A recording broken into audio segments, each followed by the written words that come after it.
Alhamdulillah, kita dihadir kembali untuk melaksanakan sholat berjamaah selanjutnya dengan kajian kita pada waktu. Sebelum kita membahas kita ini, pertama kita kirimkan surah Al-Fatihah, di mana salah seorang yang kita Bapak Hanafi Nama, orang tua daripada muadzin kita, bahwa sedang dirawat di UGD, di Esa Hospital, itu di Paninda. Katanya sudah mau makan, dan kita doakan mudah-mudahan Allah penyakitnya bisa jalan terbaik tentunya. Di hari ini ya,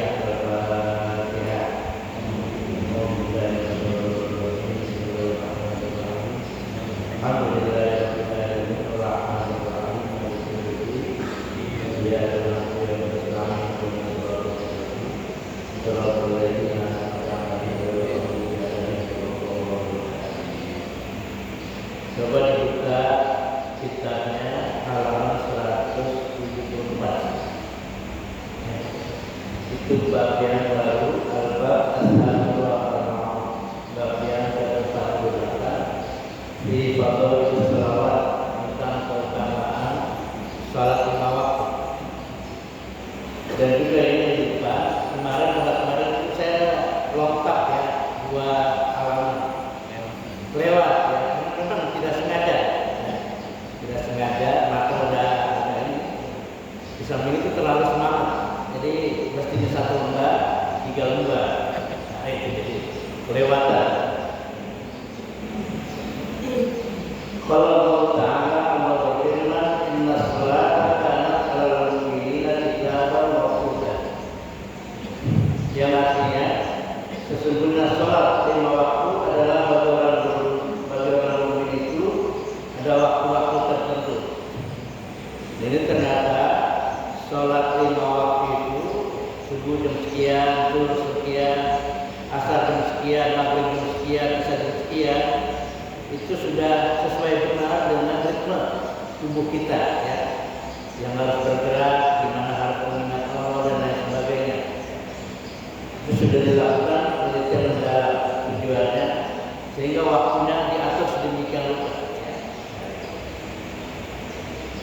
Wa qala sallallahu alaihi wasallam khamsu shalawatin, salat 5 waktu, kata Rasulullah SAW, yang Allah wajibkan kepada hamba-Nya, telah Allah wajibkan kepada hamba-Nya.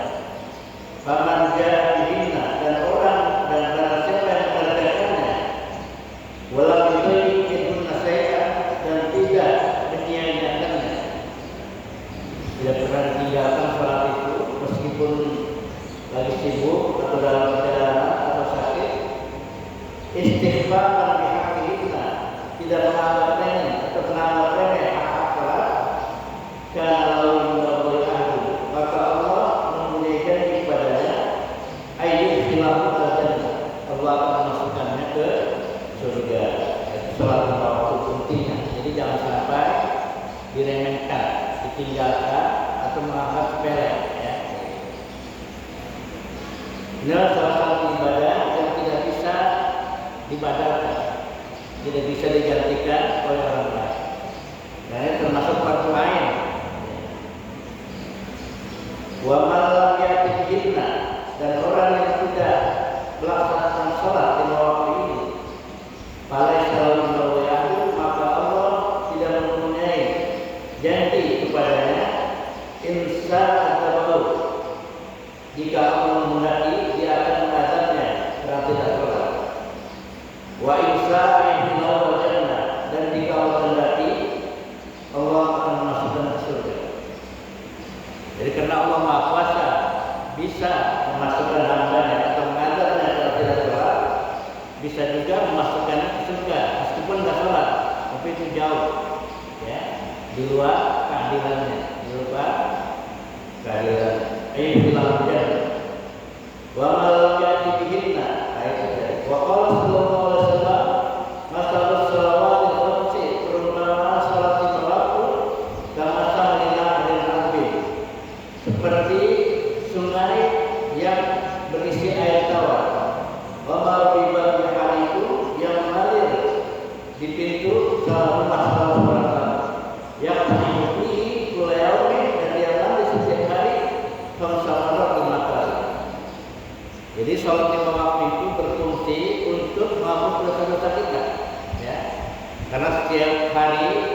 siang dan malam kita tidak termasuk dari dosa. Tapi dengan adanya salat 5 waktu, maka itu memudahkan kita untuk minta ampun dan dihapuskan dosa. Dan yang kedua juga diibaratkan di sini, ibaratnya kita punya air aliran sungai yang mengalir di rumah kita. Air jernih, air tawar, lalu kita mandi setiap hari itu 5 kali. Jadi pertanyaannya, apakah masih ada daki-daki, kotoran-kotoran yang menempel di badan kita? Pernah sering mandi, kita mandi 2 kali sehari, udah bersih 5 kali. Bayangkan, itu fungsi sholat 5 waktu. Di sini pertanyaannya, yang komen daroni, apakah kau lihat masih ada daki-daki, kotoran-kotoran di badan kita? Kalau sahabat menjawab, lah saya tidak ada kotoran lagi. Ya itulah fungsi sholat 5 waktu, menyuci dosa-dosa kita 1 hari 1 malam 5 kali dicuci, dimandiin, ya, digosokin. Wa qala Nabi fa inna shalawatil khamsa, karena sesungguhnya salat 5 waktu dulu dapat menghilangkan dosa-dosa, kama yang dibulma adalah sebagaimana air dapat menghilangkan kotoran-kotoran.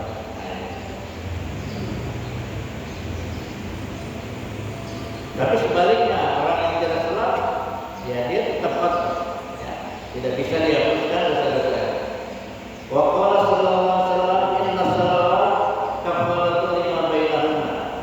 Sesungguhnya sholat itu adalah untuk menghapus antara satu sholat dan sholat yang lain, matanabatil kabair, selama tidak dilakukan dosa-dosa besar. Jadi selama kita tidak melakukan dosa besar, insya Allah tiap hari dosa kita yang kecil-kecil itu diampuni oleh Allah, ya. Dengan sholat kemudian diiringi dengan istighfar dan lain sebagainya. Kama qala ta'ala, sebagaimana firman Allah Ta'ala, innal hasanati yudhibna sayyi'at. Sesungguhnya kebaikan-kebaikan itu dapat menghilangkan dosa-dosa. Wa ma'a yudhibna yukaffiruna, artinya menghilangkannya, menghapusnya, hatta akan takut, sehingga seakan-akan dia tidak ada dosanya lagi. Wa qala Muslim, dan melihat oleh Imam Bukhari dan Muslim. Jadi kalau dalam ilmu hadis itu, tasrih itu maksudnya di sini Imam Bukhari dapat riwayat hadis dari gurunya, lalu hadis itu dibukukan oleh Bukhari sendiri, tidak membawa nama gurunya, lalu dia dapat menjawabkan. Ini dimaksud tasrih, ya. Nah, jadi bukan kita mengeluarkan barang dari kamar, bukan. Jadi dipelajari, diterima dari gurunya, ada sanadnya langsung pada Nabi. Nah kemudian dia tulis hafalan-hafalan itu, lalu dia bukukan atas namanya sendiri. Nah, itu dimaksud telah ditarik oleh Bukhari dan Muslim. Wa ahlus sunnah, dan ahli-ahli sunnah yang lain. Bapak Ibu, anak ini masuk anna rajulan asaba min imra'atin, anna rajulan asaba min imra'atin enggak. Dari masuk ada seorang laki-laki yang mencium, ya, istrinya. Pada Nabi, lalu Nabi mengatakan, ya, datang kepada Arab dan disebut cerita itu. Kalau dia mengatakan seakan-akan dia mau bertanya tentang bagaimana cara menghapus dosa. Ba'un silat alaihi wa turun ayat aqimis sholat, dirikanlah sholat. Sorofan nahar, soal ayat 2, tepi hari siang, dari pagi dan sore. Faqala rajul, ya Rasulullah, bila ada sampai ini sholat dia liman amilnya min ummati. Itulah bagi orang yang telah melaksanakan dari umat. Jadi kalau dia dari berdosa, nah itu lalu sholat. Wa qala Ahmad wa Muslim wa ghairuhuma an Nabi Umama. Setelah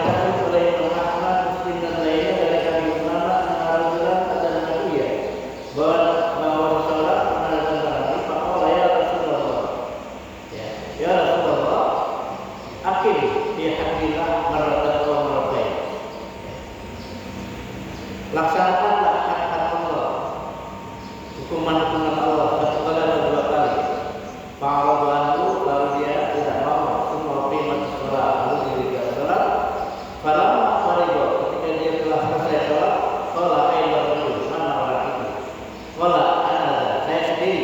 Qala atmamta wudu, engkau telah menyempurnakan sholat, menyempurnakan wudu.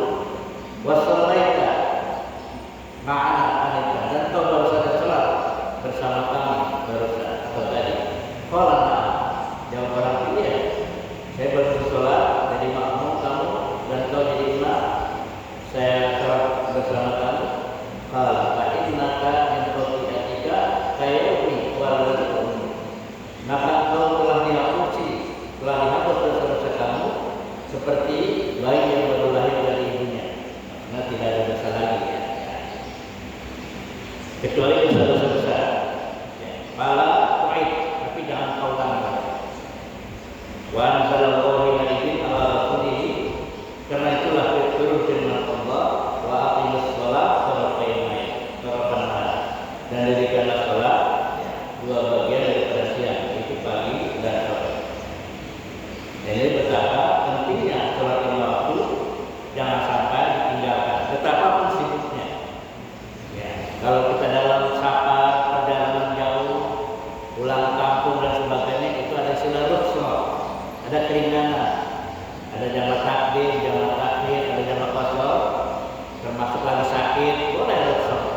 Yang penting jangan sampai ditinggalkan. Ya, jadi silakan jika masih sehat, masih berdiri, silakan sholat berdiri, sholat berdiri. Tapi kalau sholat sunnah boleh saudara duduk boleh, cuma pahalanya setengah. Ya, tapi kalau sholatnya berdiri itu pahalanya full. Ya, orang sholat sunnah duduk nggak apa, dapat pahala cuma setengah. Nah, sebaiknya diri. Kemudian kalau kita bisa sholat duduk, silakan sholat sambil duduk. Duduk juga nggak bisa karena sakit, berbaring. Ya. Berbaring nggak bisa pakai isyarat. Ya, selama otaknya masih ingat kepada Allah. Setelah dia nggak bisa, ini nggak bisa, baru disolatkan. Itu pentingnya sholat lima waktu tidak bisa ditinggalkan. Betapapun sibuknya kita. Ya. Nah, dari saya untuk sekian aku kita lanjutkan. Wassalamualaikum warahmatullahi wabarakatuh.